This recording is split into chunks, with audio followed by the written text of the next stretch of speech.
Hello, friends. Welcome back to another episode from History Talk and Common Sense.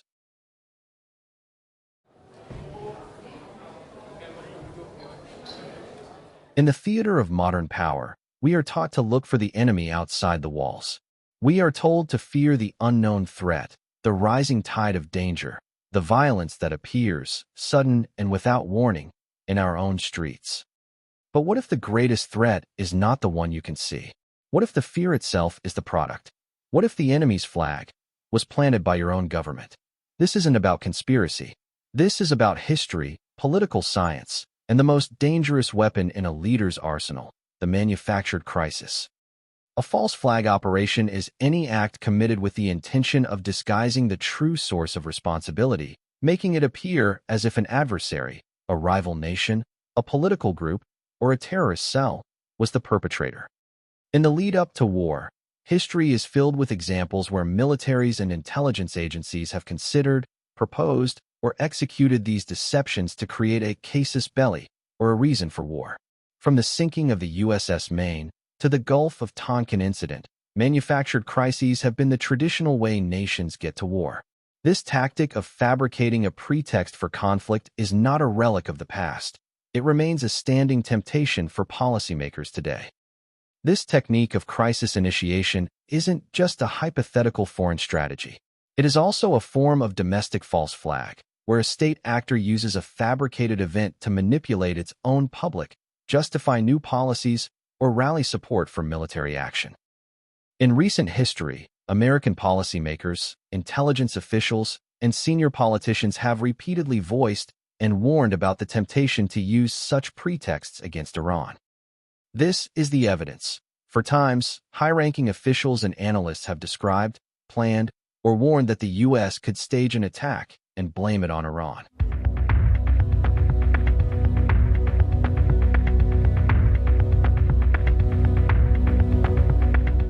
I frankly think that crisis initiation is really tough. And it's very hard for me to see how the United States president can get us to war with Iran. Which leads me to conclude that if, in fact, compromise is not coming, that the traditional way of America gets to war is what would be best for U.S. interests. Some people might think that Mr. Roosevelt wanted to get us into World War II, as David mentioned. You may recall we had to wait for Pearl Harbor. Some people might think Mr. Wilson wanted to get us into World War I. You may recall he had to wait for the Lusitania episode. Some people might think that Mr. Johnson wanted to send troops to Vietnam. You may recall we had to wait for the Gulf of Tonkin episode.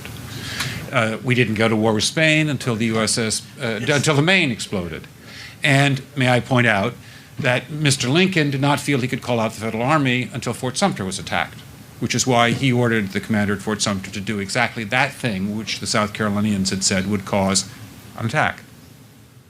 So if, in fact, the Iranians aren't going to compromise, it would be best if somebody else started the war. But I would just like to suggest that one can combine other means of pressure with sanctions. I mentioned that explosion on August 17th. We could step up the pressure. I mean, look, people, Iranian submarines periodically go down. Someday one of them might not come up. Who would know why? We can do a variety of things if we wish to increase the pressure. I'm not advocating that. But I'm just suggesting that this is not a either-or proposition. It's just sanctions has to succeed or other things. We are in the game of using covert means against the Iranians.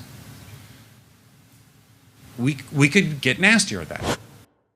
A plausible scenario for a military collision with Iran involves Iraqi failure to meet the benchmarks, followed by accusations of Iranian responsibility for the failure, then by some provocation in Iraq or a terrorist act in the United States blamed on Iran, culminating in a quote-unquote defensive U.S. military action against Iran that plunges a lonely America into a spreading and deepening quagmire, eventually ranging across Iraq, Iran, Afghanistan, and Pakistan.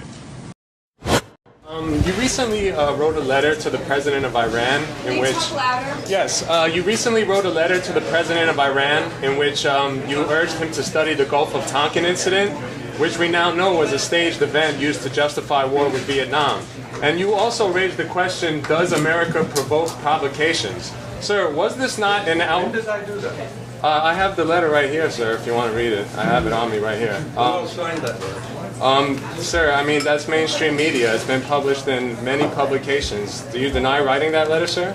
I don't deny anything. I haven't seen the letter. You said, I can read it to you right now. Okay.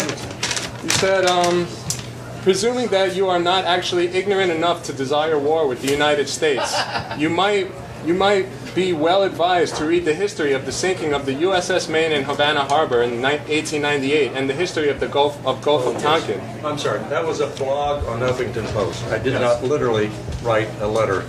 It was a mock letter. Sorry. Okay. But go ahead. Sir, was this not an outright threat veiled in doublespeak that the United States could stage an event to go to war with Iran? No. No? Then what? Well, what I was tongue-in-cheek saying was that we have an administration in Washington that is dying for a reason to bomb Iran. And so in a mock blog letter to the Iranian government, not the president, but the Iranian government, I just simply said, unless you people want to be bombed, you better be careful about cross-border incursions. And I think I explicitly said, keep the Republican Guard or the Revolutionary Guard or whatever it's called away from the Iraqi border.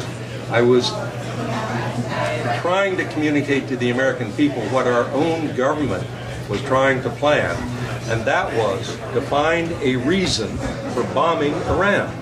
And I was simply saying, in effect to the American people through this mock letter, be very careful about this administration creating a USS Maine incident or a Gulf of Tonkin incident that would justify bombing Iran. That's all.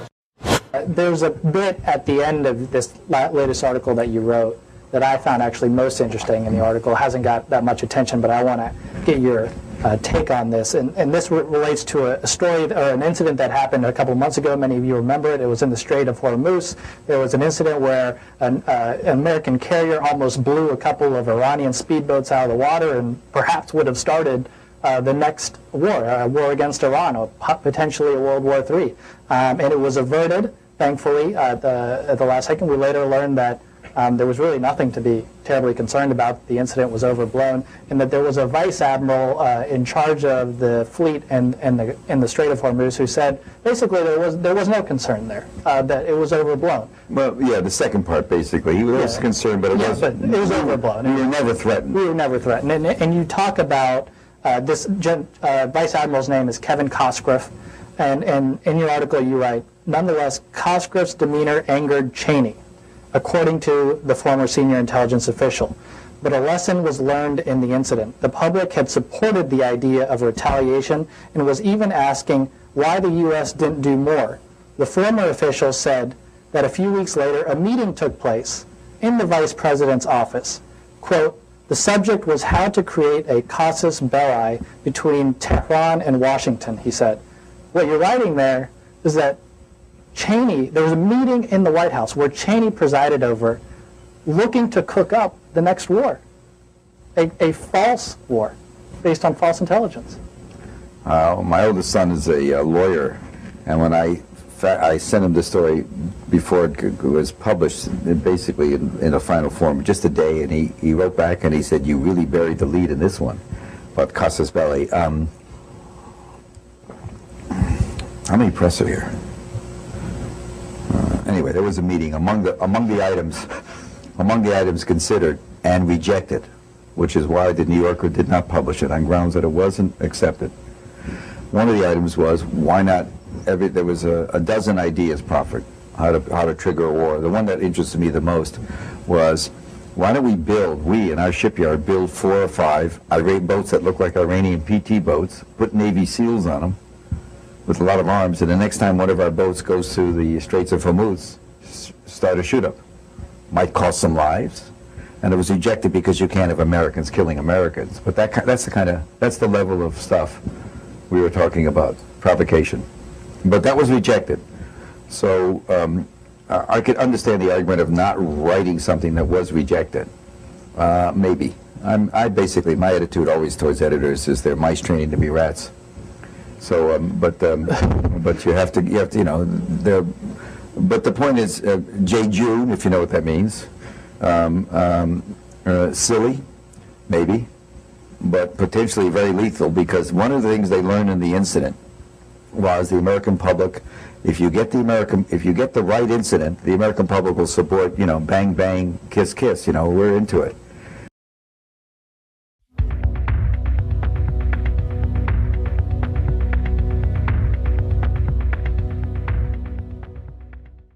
But in terms of how you think about problem sets, when I was a cadet, what's the cadet motto at West Point? You will not lie, cheat, or steal, or tolerate those who do. I was the CIA director. We lied, we cheated, we stole. It was like we had entire training courses.